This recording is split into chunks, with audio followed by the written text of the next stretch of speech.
আসসালামু আলাইকুম বন্ধুরা, আশা করি সবাই ভালো আছেন।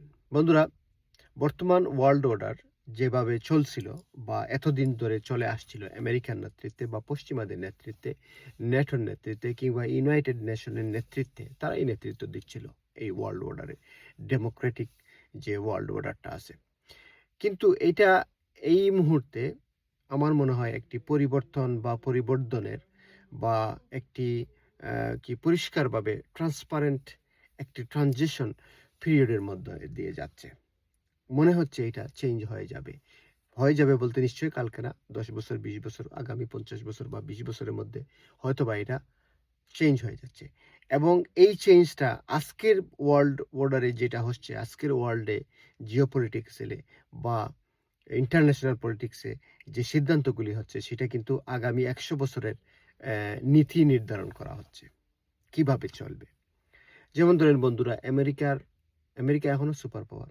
এখানে কোনো সন্দেহ নেই। কিন্তু আমেরিকার যে আরো আজ থেকে ১০ বছর আগে, ২০ বছর আগের যে আমেরিকার অবস্থান ছিল তা কিন্তু এখন নেই। চায়না মোটামুটি এখন একটি প্রতিদ্বন্দ্বী দেশ হয়ে দাঁড়িয়েছে আমেরিকার সামনে। যেটা কিন্তু আগে ছিল আজ থেকে ১০ বছর আগে এটা এভাবে চিন্তা করা যায়নি। চায়না চায়নাতে আমেরিকার প্রেসিডেন্ট যেতে হচ্ছে। সেখানে যেয়ে বিভিন্ন চুক্তি করতে হইতেছে, মিনিমাইজ করতে হইতেছে। চায়না আগামী বিশ্বে নেতৃত্ব দিবে, এই ব্যাপারে কোনো সন্দেহ নেই। তবে চায়নার ওয়ার্ল্ড অর্ডার হবে ডিফারেন্ট বন্ধুরা। আমরা আমাদের মতো ছোট দেশ বা ছোট অর্থনীতির দেশ বাংলাদেশ এই প্রেক্ষাপটকে সামনে রেখে চায়নার সাথে একটি সম্পর্ক বিল্ড আপের চেষ্টা করছে বলে আমি মনে করতেছি। চায়না নির্ভর বা চায়না কেন্দ্রিক। সেই জন্যই খুব সম্ভবত আমাদের প্রধানমন্ত্রী তারেক রহমান সাহেব চায়না সফর করতেছেন ২৩ থেকে 26 পর্যন্ত। কিন্তু আমার কথা হচ্ছে, উনি চায়নাতে যাবেন।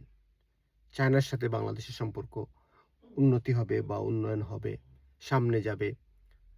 সেটা সুদূর প্রসারী একটি চিন্তা। চায়নার সাথে হবে, পাকিস্তানের সাথে হবে, ভারতের সাথে হবে, পৃথিবীর আরো অন্যান্য দেশের সাথে হবে, আমেরিকার সাথে হবে বা আছে। এতে করে ভারতের রাজনীতিবিদদের বা ভারতের যারা কর্তা ব্যক্তিরা আছেন, দাদারা আছেন, উনাদের গা কেন জ্বলতেছে? বাংলাদেশ তার নিজস্ব পররাষ্ট্রনীতি বা ফরেন পলিসি আগামী দিনের জন্য নির্ধারণ করবে। এটাই স্বাভাবিক। বাংলাদেশ একটি স্বাধীন দেশ, একটি সার্বজনীন স্বাধীন দেশ। সুতরাং বাংলাদেশ তার সিদ্ধান্ত নেবে, এটা খুবই স্বাভাবিক।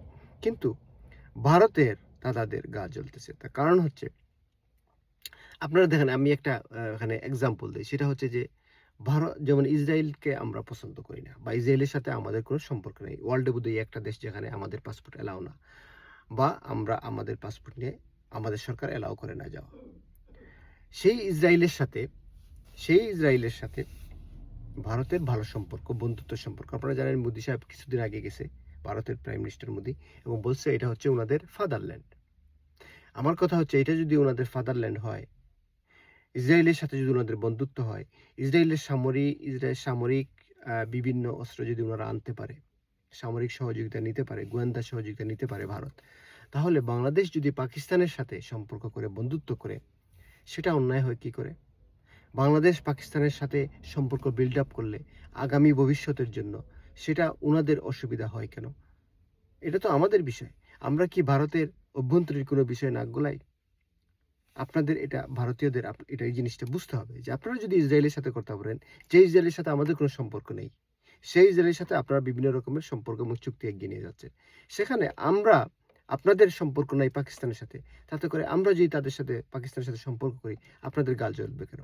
আশা করি এই সিম্পল জিনিসটা আপনারা বুঝার চেষ্টা করবেন এবং বুঝতে পারবেন। খোদা হাফেজ। God bless Bangladesh.